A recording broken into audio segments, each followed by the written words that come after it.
All right, so let's get started. All right, so today we're going to talk about everything you want to know about the COVID vaccine. We're still updating information. And then we also are going to segue into a conversation about travel. So we cut the slides down a little bit today so that we could actually have a guest on. So I'm going to go over the information and how it's changed since the last time we met. My name is Dr. Valda Crowder. People call me Dr. V. I'm an emergency medicine physician. I've been an emergency medicine physician now for 30 years. And you can follow me on AskDrV. And all of the source documentation for this is at AskDrV.us. All of these presentations are taped. You can see old ones if you want, and they also are all dated, so you know when you're actually listening to it. All right, so the structure of the presentation is a slide presentation followed by Q&A. And like I said, today we actually have a guest, so we'll interview our guests a little bit, and then we'll take questions about anything that you would like to talk about. During the presentation, everyone is in listen mode. You can ask questions using the chat icon, and you can also ask questions, type in questions on the Q&A. You can type in questions while this presentation is going on. So if you want to, as you're listening, feel free to type them on in, and we'll take the written questions first. If we have time to open up the mic and allow people to ask questions live, we will. All right. So the intention is to keep webinar participants informed about COVID-19 science that will help you and your family stay healthy during this pandemic. The outcome is that you leave the webinar motivated to create or improve an action plan for yourself or your family. Or you may be motivated to create or improve an action plan for a broader community, like a homeowners association or a business or a church or a school. Here's where we stand globally. Around the world, there's been 125.6 million cases of COVID-19, and there's been 2.7 million deaths around the world.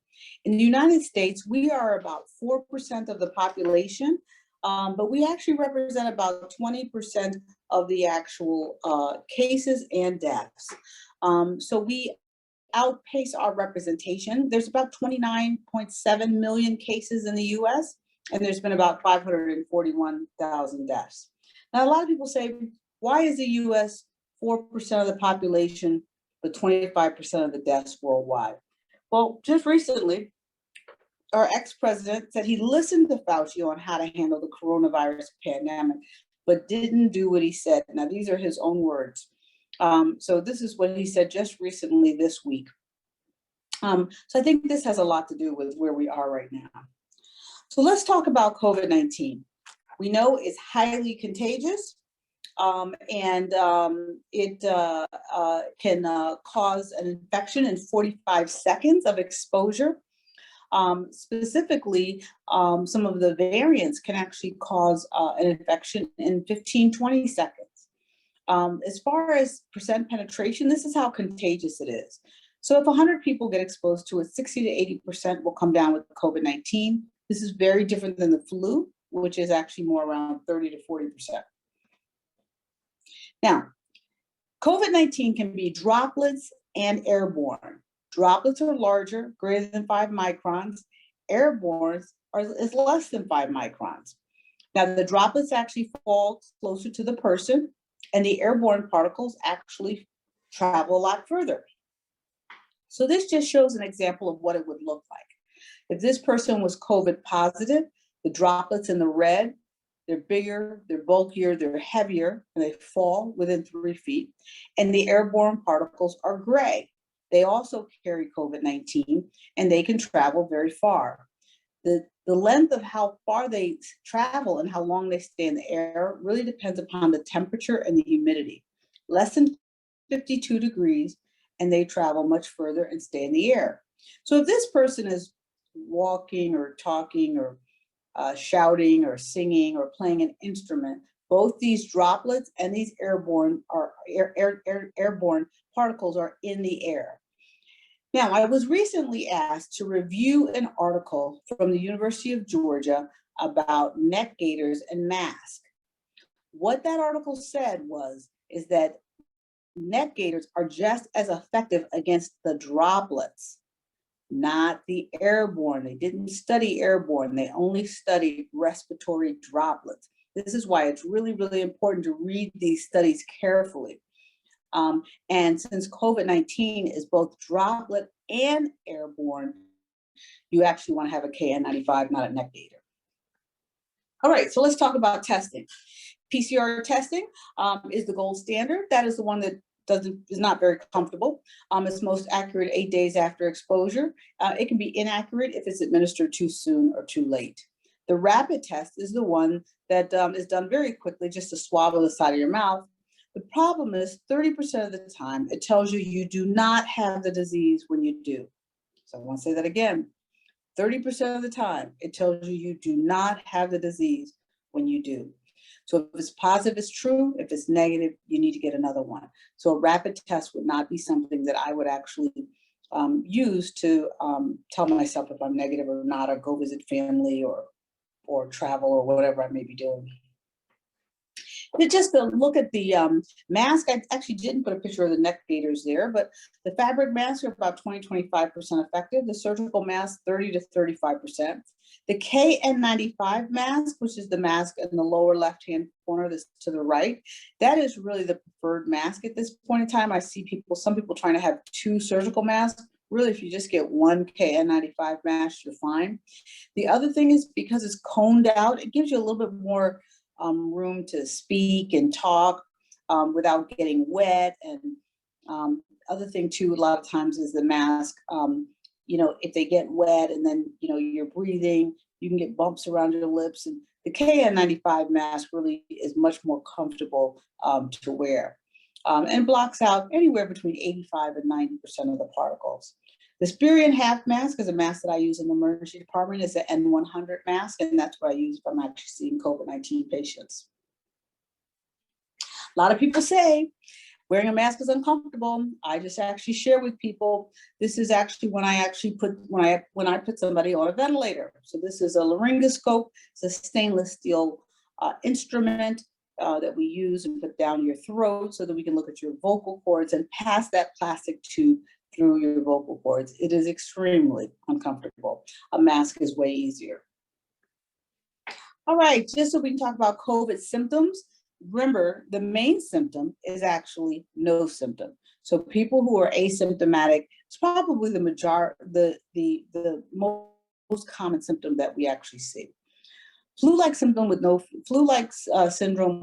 fever. Flu-like syndrome with a fever. Then there's also a cluster of symptoms where you just really have nausea, vomiting, diarrhea, almost like you ate something that didn't quite fit with you. Then we have cluster 4, 5, and 6, which are fatigue, confusion, and combined abdominal and respiratory disease symptoms. 4, 5, and 6 are the clusters where you're more likely to be admitted and more likely to actually go to the ICU and also more likely to pass. There's COVID toes. You see this usually in the younger population, but I've seen it in adults as high as 55 years old. Sort of a bluish, pinkish discoloration of your toes. It can happen too in your hands. Some people think that maybe they got frostbitten if it's the wintertime, or maybe that their shoes are too tight. But this is COVID-19 until proven otherwise. Now let's just talk about patient outcomes, because this is important. You can catch COVID, and whether or not you're symptomatic or asymptomatic, you can completely recover and never develop symptoms again. Then there's people who catch COVID, whether or not they have mild symptoms, no symptoms, or some symptoms, they recover. And then later on, their symptoms return, or they actually never really leave. These are called long haulers. With the long haulers, a lot of them have neurologic symptoms. They can have problems focusing, attention deficit disorder, problems with balance. Some of them actually have depression. Then you have people who catch COVID. The immunity lasts for about 3 to 5 months. And then after that, they catch it again. And they may catch a different variant that may be stronger. It can be the second time they catch it, it can be milder, and it can also be worse. So there's no real rhyme or reason to that. Then there's people who catch COVID-19, they become seriously ill, and they actually have what we call post-ICU syndrome. So post-ICU syndrome occurs in 75% of the COVID patients coming out of the ICU. And basically what they have is they have mental, cognitive, or physical impairment. So what that looks like is it could be that they have renal failure, maybe they require dialysis, maybe they need a transplant. We have patients that actually require limb amputations because of clots. Some have strokes. About 50% of the young patients cannot return to work. And then you have scarring and fibrosis and decreased lung capacity. We have some patients now that have already undergone a double lung transplant as a result of COVID-19. I just wanted to share Derrick Rose. He caught COVID-19 back in late February, March. He played one game with the Knicks, caught COVID, and has been out for a year. Young, healthy, professional athlete. Even now that he's back, he came back this week. He is back on the bench. He is not playing. And so he actually gave an interview and said that he's never felt anything like this before in his entire life. A lot of times people think that, because they have mild COVID or they didn't have many symptoms that they can't really be a long hauler, and that's just simply not true. The serious symptoms sometimes can kick back in later. A perfect example, again, another basketball player who played with the Florida Gators and passed out on the court and had inflammation of his heart. This is a recent study that actually came back and found that 7 of the 10 people hospitalized for COVID have not fully recovered 5 months after discharge. So the majority of people who get hospitalized do not recover within 5 months. Researchers have found there's a far higher level of coronavirus in the brain of mice than the lungs, which is why I believe we're seeing some of these long hauler symptoms and some of these neurologic symptoms and some of these mental health symptoms. Michael Phelps recently talked about this, and he said the pandemic was really having an impact on his mental health. And he normally suffers with depression and has spoken about it a lot, but was particularly having a tough time during COVID-19. The Texas Roadhouse founder, Kent Taylor, also suffered from post-COVID related symptoms and actually recently committed suicide. He had tinnitus, which was a chronic ringing in his ear. He actually committed suicide last week on Saturday, and that's unfortunate. He is the founder of Texas Roadhouse Steakhouse. All right, so let's talk about what happens if you found out you're COVID-19 positive.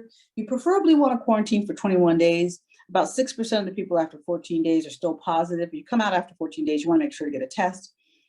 Everyone who is COVID positive should have access to a pulse ox. I know when we discharge patients, we send them home with one of these. The SpO2 should be 94 to 95% or higher. In this picture here, off to the right, it is 97%. People often ask me, what is the second number? The second number is actually your heart rate. Less important.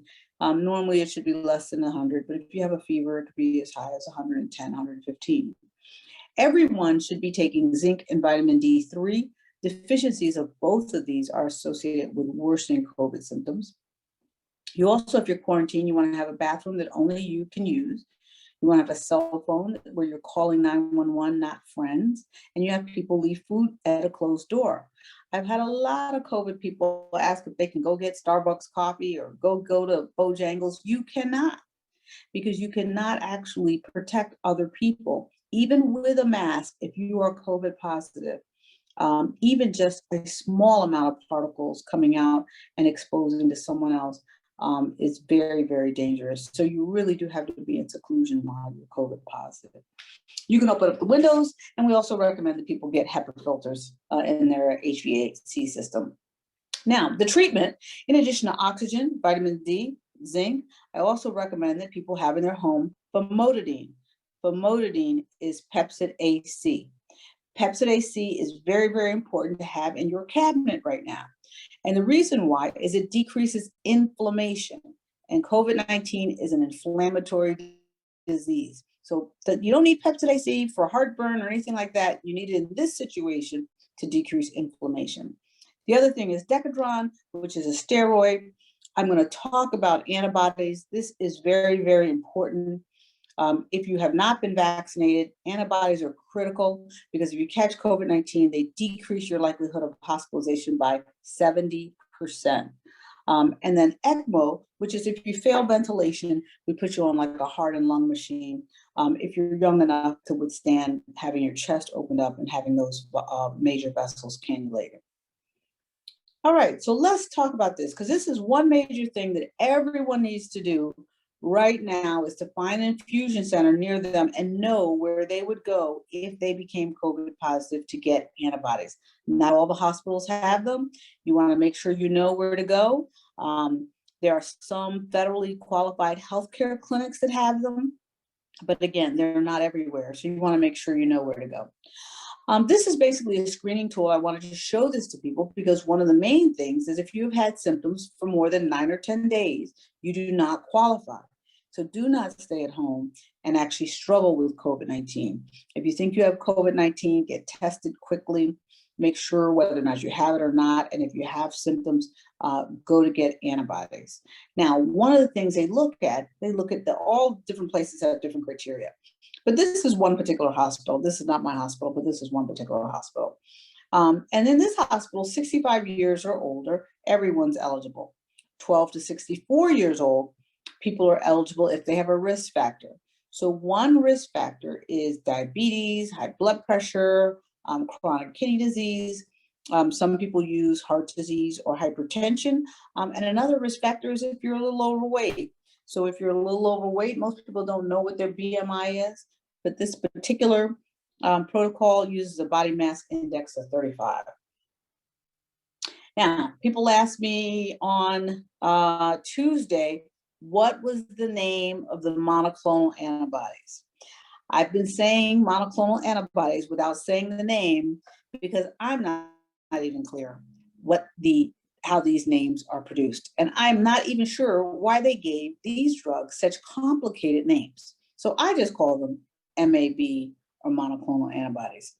But the first one is blamlanivimab, I believe. The other one is a dual medicine with 2 medications. That's by Regeneron, casirivimab and imdevimab. And then the third one is number 1 plus edsvimab. So anyhow, I don't know why they came up with these crazy names for these products, but I guess the MAB at the end, MAB, is monoclonal antibodies. Now, what is important is I got an email today. So this is hot off the press today that we are no longer giving number 1. And the reason why we're no longer giving number 1 is because they have determined that there's too many variants and mutations in the community.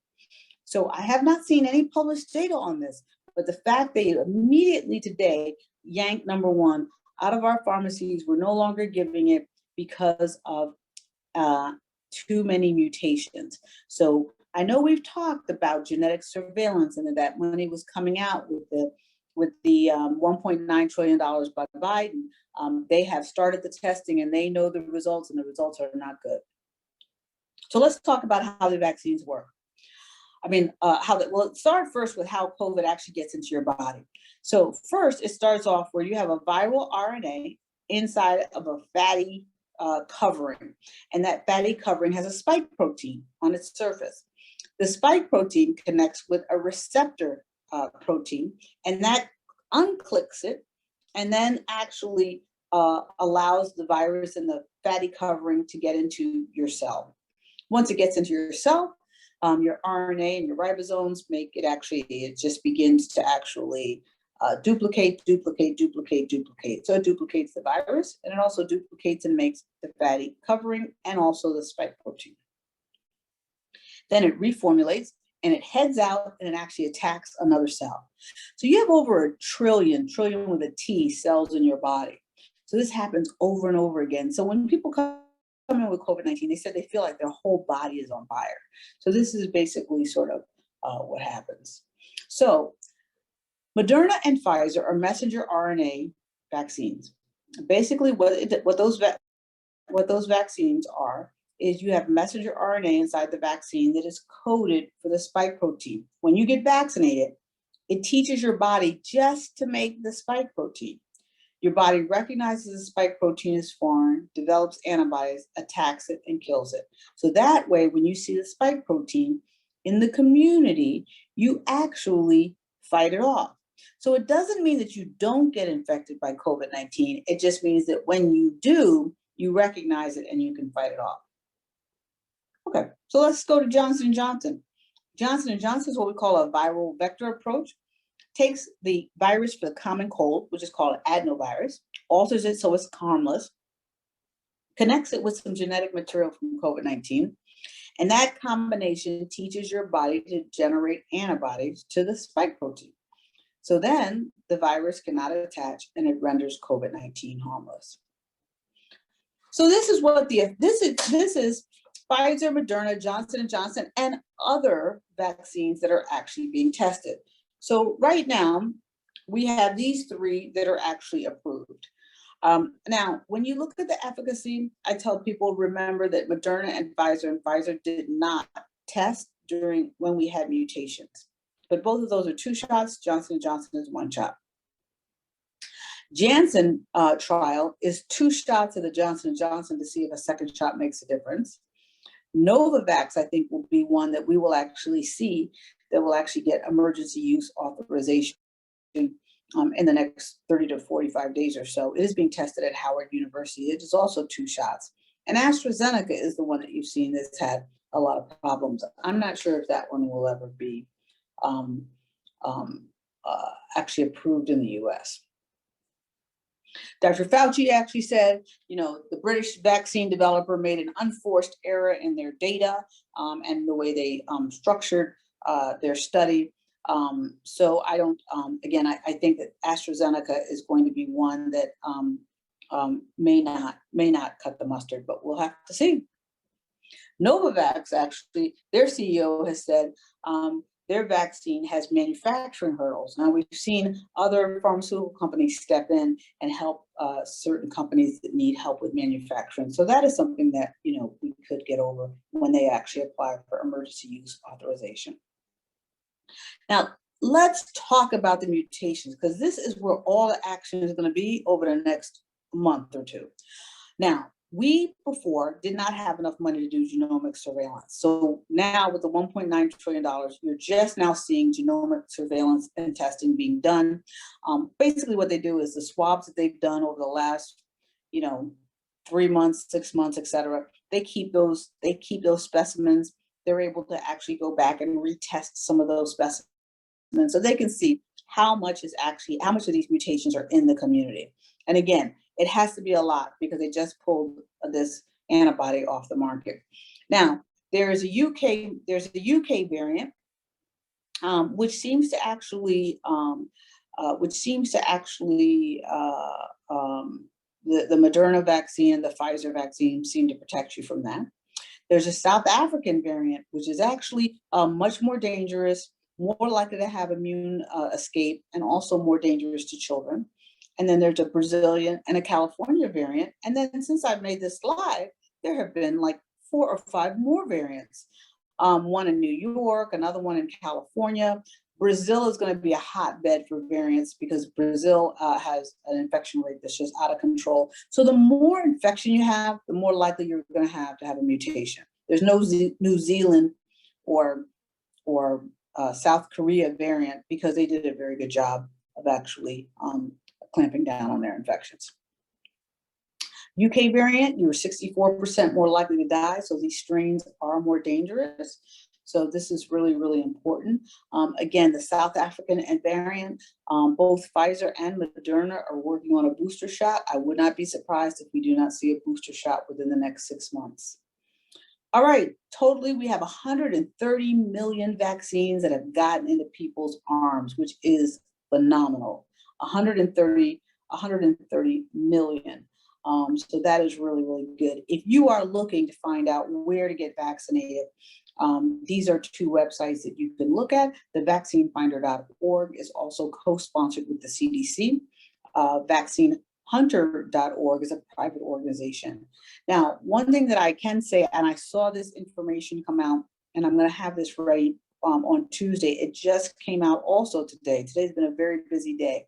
There are, I think, 12 states that around the middle of April are going to open up the vaccines to anyone 16 and older. So that'll be very, very important. So people ask, what about certain underlying medical conditions? Weakened immune system or autoimmune condition? Yes, you should get vaccinated per the CDC after consultation with your primary care physician. Guillain-Barré and Bell's palsy? Yes, you should get vaccinated. Pregnant or lactating may consider after consultation with your OBGYN doctor. I used to say that we hadn't studied it, and one study just came out today. I'm going to share that with you. G6PD deficiency, yes, you should get vaccinated after consultation with your primary care doctor. All right, so this is actually, this is a study that just came out today. We haven't even gotten it up on our website yet. I'm going to get it up on our website so that you guys can all take a look at it. So it will be on the AskDrV.us website. But basically, it said that the COVID-19 vaccine provided protection for pregnant and lactating women in their newborn and had a very good safety profile. So this is the first study that came out in pregnant and lactating women. And we also had the first baby born with antibodies to coronavirus because his mom had been vaccinated during pregnancy. So all very, very, very exciting. I just want to just share this with people because you will see this, 89 cases of COVID-19 from people who were vaccinated. Again, you can catch COVID-19. The issue is you will most likely not be hospitalized and very, very unlikely to be in the ICU. So there are breakthrough cases where people may get, a headache and a fever and might have to take a day off from work. But we are not seeing these patients having to be hospitalized. We haven't seen them be in the ICU, and we have not seen a single death from anybody who was fully vaccinated who caught COVID-19. So don't think there's anything wrong when you see this, because you can still get symptoms from being vaccinated. This actually was just, this was a double article that came out today, and it's just shown that, vaccines have proven highly effective, and healthcare workers, they use us as guinea pigs because, of course, we see a lot of COVID patients. So we have a lot of repeated over and over and over again exposure. And again, the rapid test is particularly unreliable for asymptomatic cases. So there was a lot of asymptomatic spread, and there was a lot of false negative tests. All right, when are you fully vaccinated? You're fully vaccinated after 2 weeks after your last shot. Once you're fully vaccinated, you can visit with other people indoors without wearing a mask and without staying 6 feet apart. If you visit other unvaccinated people, though, I do recommend that you actually wear a mask. You don't have to quarantine if you get exposed to COVID-19. It's really only if you get symptoms. Now, we are expected to wear well-fitted masks in public, to stay 6 feet apart, to avoid medium and large size gatherings, and to get tested if we are COVID-19 positive, if we are fully vaccinated. Again, in Israel has now actually vaccinated over 80% of its actual adult population, and now 97% of the COVID deaths are people that were not vaccinated. So it just shows the importance of this virus. I remind people that as the infection goes down, if you're not vaccinated, this infection has not gone anywhere. It is still circulating. And so people who are not vaccinated are going to become increasingly vulnerable. This is a race. We need to do whatever it takes to get the COVID vaccine when available. And I tell people, get the first one you can. All right, FEMA has, for any of those out there who actually did lose a loved one during COVID, FEMA is reimbursing up to $7,000 in funeral expenses. The death certificate does need to say COVID or COVID-related death. I put the website up here. So for some people that are struggling and maybe struggle to bury a loved one, this is some relief. All right, we got a new picture here. We're getting some folks that are getting their second shot. It's all good. It's all good. All right.